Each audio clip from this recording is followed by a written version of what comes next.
Welcome to the Mount Pleasant Podcast, featuring discussions and interviews about the people, places, and events that make Mount Pleasant such a special place.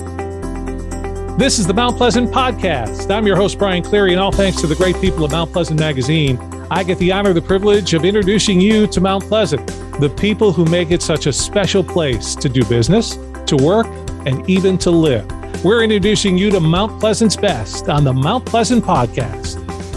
You always want what's best for your children in every single aspect of their life. That would include, of course, education. So many choices, so much out there about education today. So today on the Mount Pleasant Podcast, we're going to do what we can to help you out and try to share some important information for you. We'll have multiple guests from Mason Preparatory School, which is in downtown Charleston, and they'll be bringing you the information that we want to share with you as part of today's Mount Pleasant Podcast. That would include the head of the school, who is Jennifer Baker. In addition to that, Jake Petty is the Director of Enrollment. Plus, we have the School Psychologist, Dr. Jessica Anderson. And then we'll bring in some teachers as well. Ann Hall, Heather Kaiser, and Sam McCoy, those folks that'll be in the classroom with the children at Mason Prep. Used to be when you taught about subjects in school, you were taught reading, arithmetic, and math. That's what I grew up with. School today, a little different, which is an excellent thing. And so that's why we're leading off with Dr. Jessica Anderson. She is Mason Prep School Psychologist. Dr. Anderson, a school psychologist, why does Mason Prep need to have your individual role?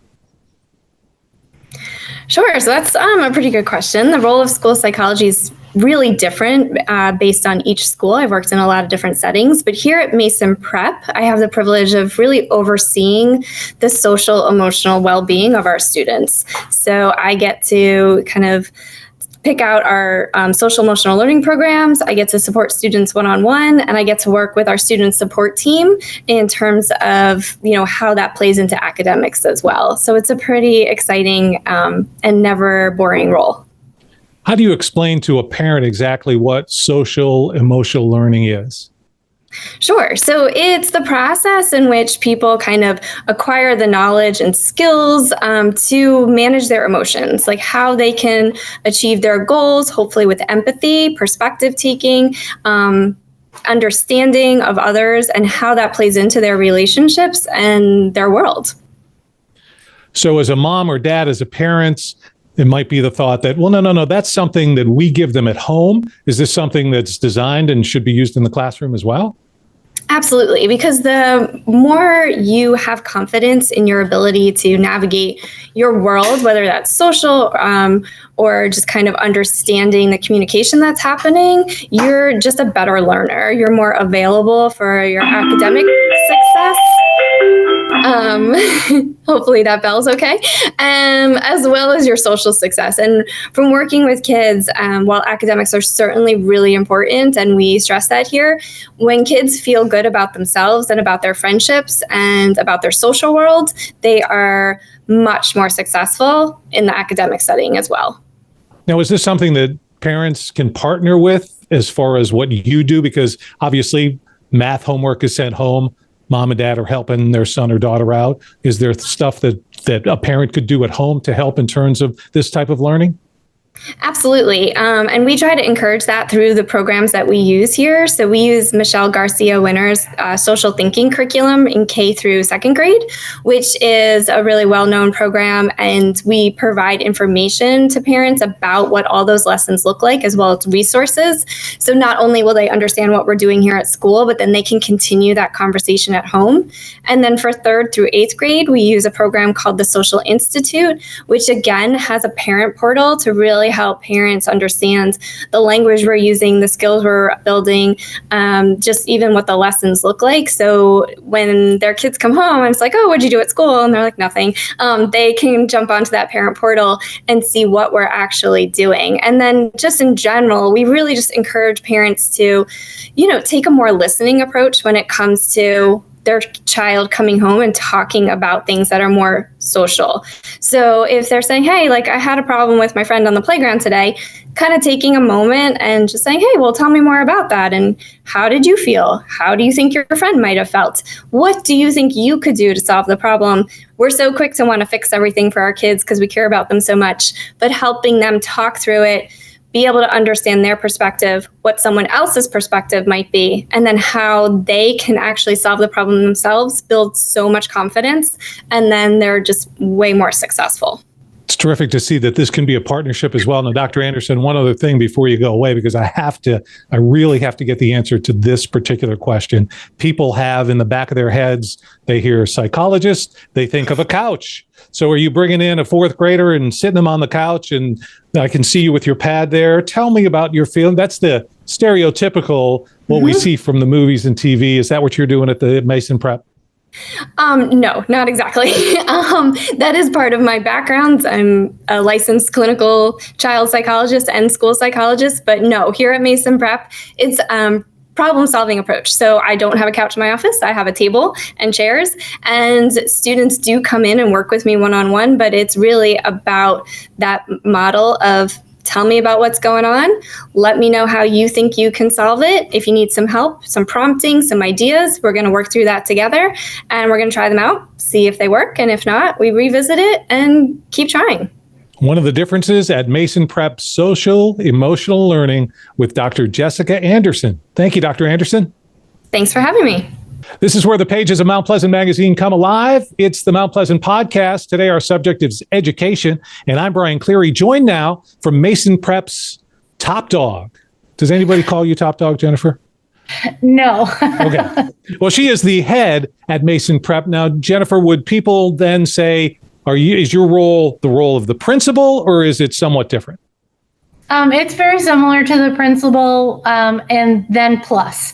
So okay. I supervise not only the students like a traditional principal would, but we also have administrative departments, business department, the admissions department, where a principal is just in charge of their specific building.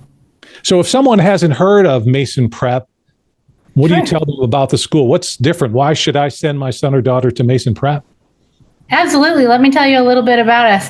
We are a K-8 school. We're located downtown here in Charleston, right across from the City Marina. Our families live all over Charleston, but we do have a good majority of families that are from Mount Pleasant because we are so convenient for parents who work downtown. We do have right about 300 students this year, and we're a small school by design. Our size, being small, really works out so that we really get to know our students and our families, which allows us to connect in a meaningful way and support each individual student. But we're also big enough so that we have lots of activities and special areas and sports that you might find at a larger school. And along with us here is Jake Petty, the Director of Enrollment at Mason Prep. Now, I understand there's something at Mason Prep called the Night of the Day. Jake, explain that to me. Yes, well, thank you for having us. So the Night of the Day program is a great program. It really highlights and showcases students living by our guiding principles. So showing respect, kindness, citizenship. So every day we have an opportunity for kindergarten through 8th grade students to be nominated for Night of the Day for random acts of kindness. They'll get a badge, their name on the announcement, their picture taken on a fun billboard or board on the wall, and it's just a big point of pride for our kiddos. Focusing on holistic development. We want great academics here at Mason Prep, and opportunity for them to learn and to grow, but also an opportunity for them to learn and grow with their social skills and their personal skills. And so, just that holistic development is really important. Jennifer, you talked about the size of the school. Obviously, that allows, or I would assume, for a lot of one-on-one instruction. What's the parents' role in that? Are they part of that one-on-one, that smallness as well? Absolutely. We have a fantastic parent base. Our parents are in the room from kindergarten all the way through 8th grade. We have mystery readers that come in kindergarten. We have parents who are involved as homeroom parents, and we have bigger events that happen as they get older. For example, our 8th grade families run an entire Halloween carnival with the help of the students and the parents. It's all led and driven by the love of our community here. Jennifer, as the head of Mason Prep, what was it that drew you originally to come and work with Mason Prep? That's a great question. I spent a long time looking for what was right for me when I moved here from New York State. And what Mr. Petty talked about the whole child really struck with me. Education is really important, and we do a great job focusing on that. But building great kids, there is nothing better than that. Coming to a place where kids want to be here and are kind to each other, it's a wonderful place to be. Jake, for somebody who's thinking and they want to get some information about the school, a website they should go to, where should they go to for that first bit of information? Absolutely. So masonprep.org is a great one-stop shop to learn, see some fun videos, see things we're doing in the classroom. Great way to get my contact information. Reach out to me if you're interested in a tour. Also our social media. We do a great job on Facebook and Instagram of just highlighting the fun things that these teachers are doing within the classrooms and the wonderful things that the students get the opportunity to do.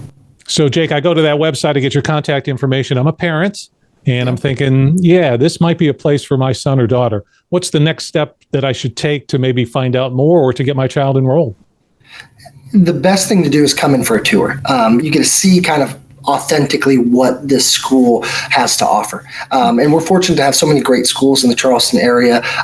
We're pretty confident in what we have to offer, but it's a great opportunity to meet some teachers, see what the fun things the kiddos are doing, and just learn more about the school through the lens of a parent and how your child can be successful here.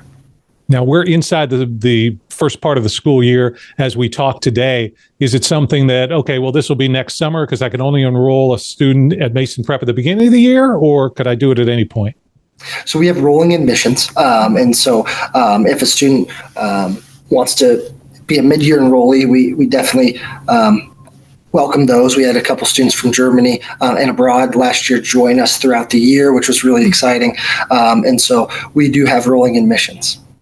Jennifer, in terms of the students that are there, what's your hope for them as they move forward? As they leave Mason Prep, what do you hope is they're taking with them? That's a great question also. I think that we do an outstanding job preparing our students for high school and beyond. My hope is that they get to pick the high school that they want to go to and that we are preparing them academically and socially to head to any one of those high schools that they choose. Jennifer Bakeler is the head of Mason Prep, and the Director of Enrollment is Jake Petty. They're our guests today on the Mount Pleasant podcast. Jennifer, Jake, thanks so much for your time. Thank you. Thank you, guys. Podcasting has exploded in popularity, especially local podcasts. As of 2022, 62% of Americans have listened to a podcast. 38% have listened in the last month. 26% in the last week. The podcasting audience is booming with no signs of slowing down. Call the podcast hotline to be featured on these podcasts or to receive information about podcast marketing. Call 843-530-0403 or visit carolinapodcasts.com. You're listening to the Mount Pleasant podcast. So when you talk about education, one of the most important pillars is, of course, that man or woman who's going to be in your classroom. So let's talk to some of the educators at Mason Prep, including Ann Hall. Ann, tell us about what you teach and the grades that you take care of at Mason Prep. Sure. I teach a class unique to Mason Prep called GVC. It's grammar, vocabulary, and composition. And GVC begins as a distinct class at Mason Prep in the 5th grade, and I take care of the 7th and 8th graders here on campus, so middle school. So talk to parents who are watching our podcast. What makes grammar so important for their son or daughter? Sure. We get a lot of questions about that and why we think it's important enough to warrant its own separate class. Grammar in any language is really just the rules that our brain needs to understand and be understood. It's brain science. Everybody could benefit from a strong command of the English language and the vocabulary to back it up. So we think it's important enough to have a separate set of classes focused on grammar, vocabulary, composition. We don't really just do English class at Mason Prep. We think that it warrants its own stuff. And so they have 2 separate courses. Literature is a completely separate thing so that we can focus on those communication skills so that they can open the doors they need to open in the future. So school's a little different now than 10 years ago, 20 years ago, or when I was in elementary school. Now kids can get on their computer, they're on Microsoft Word, they can check, spell, check grammar that way. How does that impact what you do in the classroom? Well, I like to always consider that, Grammarly and any of those AI technologies, they can't help you on a piece of paper. And so my own response to instruction, and I have to imagine that my colleagues in the industry too, is just to want to see more of that happening on paper in front of you, blue book exams and that kind of thing. There's not going to be a dictionary app on a standardized test. So having the understanding of roots and stems and prefixes and word attack skills, even if you did have a dictionary app, if you have to stop and continually look up words, that's going to definitely have an impact on your reading comprehension. Spelling is really critical to literacy in general. It must be taught along with reading. You can't have one without the other. Our alumni especially speak to GVC as something that's been very helpful in all of their classes. I think having a separate class focused on grammar, vocabulary, and composition is going to help just as much with foreign language foundations, grammar for that, science, roots, certainly the reading and the writing across the board. So I think in the moment when you have to, again, understand and be understood on paper, face-to-face, those are times when technology is not available or is not going to be enough to, really stand out. It's going to take time. So GVS is unique to Mason Prep. There's a son or daughter or a parent that's listening right now going, wow, GVS, that sounds so intriguing, but my son or daughter isn't getting that in school. What is it that parents can do at home to help their child in terms of what you're bringing them in the classroom? And I'm going to correct you real quick. It's GVC. The C is composition. So we want to be sure we know our three. I think that if parents want to encourage literacy in all kinds of ways, that is going to make the biggest impact on the child. So talk about words and what they mean. Give books with word puzzles. Play word games. Buy cards and fun pens and encourage them to write letters and thank you notes and things like that. Take them to the library, get a library card, go see, if you can, plays, improv, comedy, anything that is going to make a child, be curious about language, see the wordplay is fun, help build an appreciation for anything that is language based. That would be my answer to that.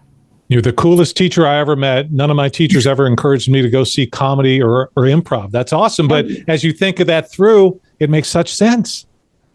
Absolutely. Especially for vocabulary. I think that wordplay, Shakespeare was the great at that idea. Puns and comedy works because words are magical. And I think that that's what we're doing when we are focusing on vocabulary and what it can do and building meaning and, really laying a foundation to just enjoy all of the arts and human life.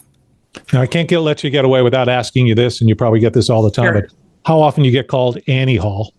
Oh, wow. One has to be of a certain age to understand that reference. And I am.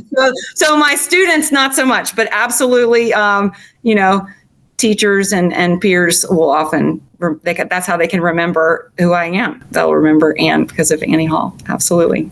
Ann Hall is the 7th and 8th grade GVC, grammar, vocabulary, and composition and literature teacher at Mason Prep. And Ann, thanks so much for taking the time to join us today on Mount Pleasant Podcast.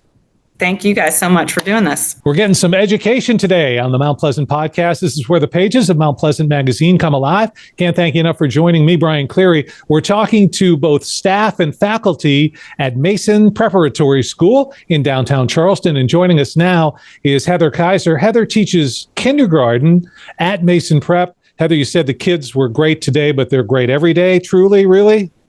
They really are. The kids are really just special, and it's a great place. So talk to mom and dad that's watching the podcast, listening in. How is it that I know that my son or daughter is ready to actually go to kindergarten? That's a great question. So I like to tell parents, your child's ready when they're kind of just beginning to follow directions a little bit. We do a lot of multi-step directions in kindergarten. So you can get them ready at home by just asking them, like, where's your backpack? Can you grab your shoes? Can you help me set the dinner table? Things like that. Seeing how they're listening to following directions.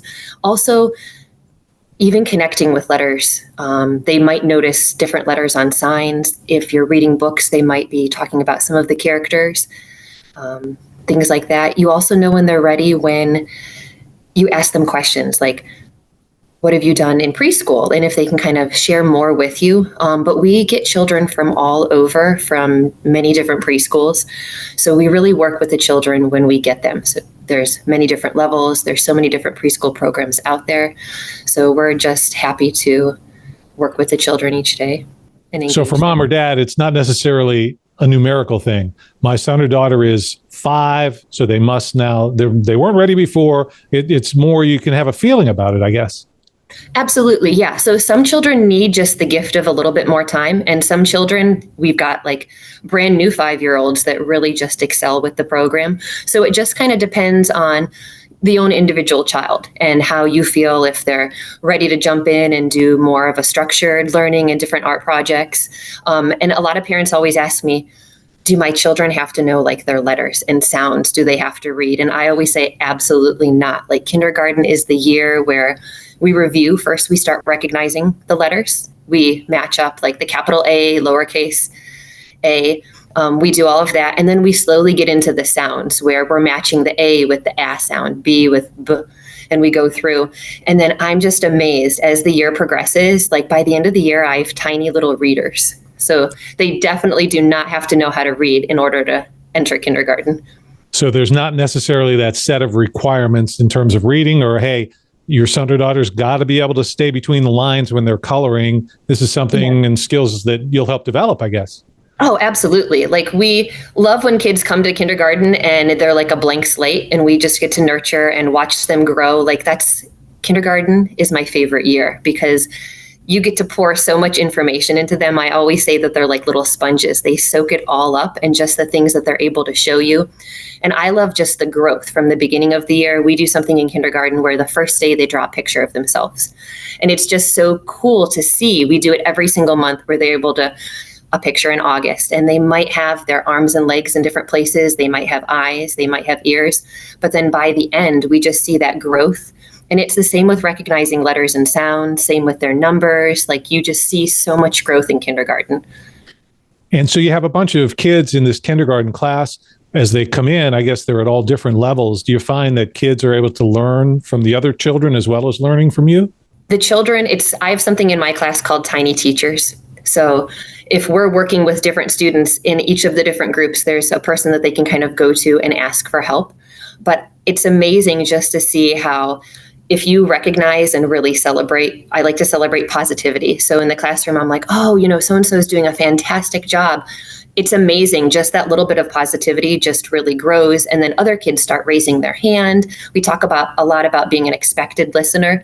And you just see when you see other kids doing it and you're just praising them for that amazing effort, then other kids are raising their hands. They just really want to do their best. So Heather, for parents who are listening to the podcast right now, let me tap into you for a little free advice. What would you suggest they do for their son or daughter to actually get them prepared to enter kindergarten? I would say definitely talk to your child. Like when you're reading books with them, see what they're noticing. They don't have to be pointing out sight words. They don't have to remember and read words, obviously. But do they know who some of the characters are in the story? Like if you're reading a story about animals, after you read the story to them, ask them a couple questions like, what did this animal do in this story? Or where was the animal at? If you want to practice letter and sound matching games, we're going to get into that in kindergarten. But even I know a lot of the parents have kind of chatted with me prior to kindergarten. And I'm like, oh, if your child knows how to do the letters and sounds, that's great. You can keep working on that, but you can also give them an alphabet. And as you're going through and show them a capital A, can they match up and find another lowercase a? Just things like that. And I would say the biggest thing that a parent can do, read to your child. Any amount of exposure.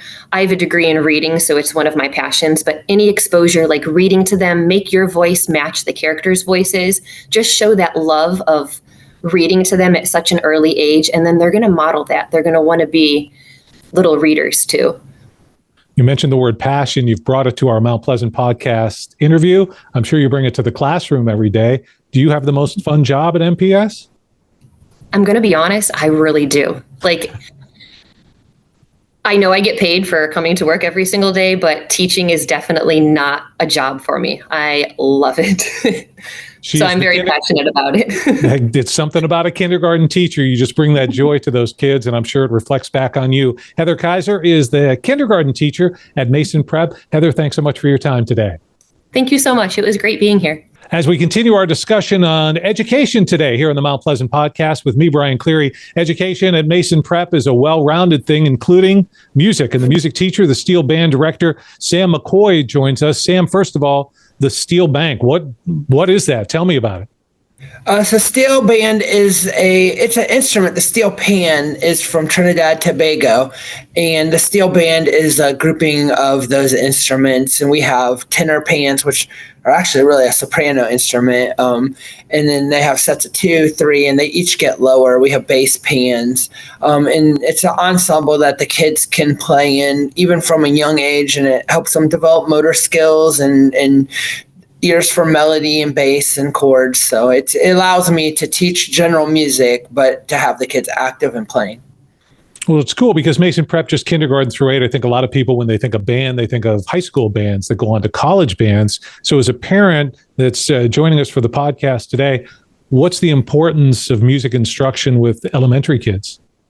Well, there's tons of research into brain development in playing musical instruments because it works on your auditory cortex, your motor cortex. It helps your fine motor skills, and it all translates to improved scores in reading and math, and just better physical abilities in motor skills. So, at a young age, when the brain is developing, playing a musical instrument actually fires more neurons and uses more of your brain than any other activity that they've mapped. So I'm a parent. My son or daughter is interested in maybe going and getting involved in the music program. So what kind of opportunities do you provide for your students at MPS? Well, today's a great day to ask that question because Channel 5 News came in, and filmed a bit with our band. They had them play because we're playing for the Moja Festival next Thursday on King Street. I think it's very important for kids to be out in the community. So last year, our band debuted at a Citadel basketball game against the College of Charleston, where we played the national anthem at center court. We played at the Charleston Open Tennis Tournament, and we also played at a Charleston River Dogs game. So there's some parents who are watching this. They have not enrolled their son or daughter at Mason Prep, and maybe where they're going to school, that musical opportunity isn't available for their son or daughter. What advice do you give to parents in terms of their exposure to music and what they can do to help that? I think music is a fundamental thing. And there's even some schools in New York City now that have music as a core component of their curriculum. So, as a music teacher, I'm all for that. So there's lots of ways you can get your kids involved in music in Charleston. You can do it through private lessons, but I think a part of a well-rounded education is music. And I really push that here at Mason Prep. I think it's really important. And I've seen, improvement in many areas in my short time here. And so the steel band itself, how many students are you dealing with that are part of that group? So I have all 300 students in the school in my general music classes. The steel band meets after school, and we just rehearsed 13 new members yesterday. So we have about 27, 28 kids now that are participating in the program, and they're the ones that are going out into the community and playing. One more thing, Sam, in terms of the students that are there, this is kind of a generic question, but I find it interesting. If there's one instrument that kids gravitate to in terms of being that elementary age and they want to play, what is it? What they gravitate to is the drum set, because we have a drum set in the ensemble, and they all want to try it. And it requires a lot of physical coordination, so it's very good for them. So in classes, we rotate through all the instruments. I don't want to find out what they gravitate to naturally necessarily. I want to find out where their skills lie, and then where some challenges are and where we can challenge them to get better. So that's what we're always looking for. So we rotate the kids through every instrument even as part of the general music education part. And I guess in some of those instances, you found out that kid wanted to play the drums, but is better, I guess, on another instrument, and then develop that. Sometimes they might struggle with the instrument, but because they really gravitate towards it and want to play it, they're willing to put in the extra work to develop the coordination that they need to play it. He is the music teacher and the steel band director at Mason Prep, Sam McCoy. Thanks for coming in. Thanks for your time today on the Mount Pleasant podcast. Thank you very much. So we've introduced you to some of the faculty, some of the staff, some of the important people that are part of Mason Prep. This is a successful educational institute that's been part of the Low Country for years and years and years. But we pose the question now to Jennifer Baker, who's the head of Mason Prep. Jennifer, you've been around a long time, but what's new? What's the future? Things are always changing. What can we look forward to finding out about that's new at Mason Prep? As we've talked about, we have an outstanding academic program. We're building amazing kids and great kids' character. But for the first time ever, next school year, the 24-25 school year, Mason Prep will be opening a pre-kindergarten program. So we'll be inviting kids who are 4 years old to campus for this program. We're really calling it a pre-kindergarten program because it will have an academic focus. It will be kindergarten prep. So we're going to be really focusing on making sure kids are ready academically for where we're going in kindergarten. So Mason Prep now has a pre-prep, important for kids 4 years old. So it's not just going to be fun and games, let's play with blocks. You're going to be moving them forward in terms of their education. There'll be fun, there will be games, there'll be blocks, I'm sure. We're having a fun time planning for all of that and buying all of the cute things. But yes, education is going to be very important and at the forefront. We're working really hard to find the right teacher who can help our kids be ready for kindergarten. So the pre-kindergarten will be available for the 2024-2025 school year. Never a bad time to get more information about it, even right now. So Jennifer, if people want to find out more, what should they do? Please visit our website, masonprep.org. Reach out to Jake Petty, our admissions director, at admissions@masonprep.org. Please schedule a tour. Once you come in, you will absolutely fall in love with this amazing community that we have here. We look forward to meeting everyone.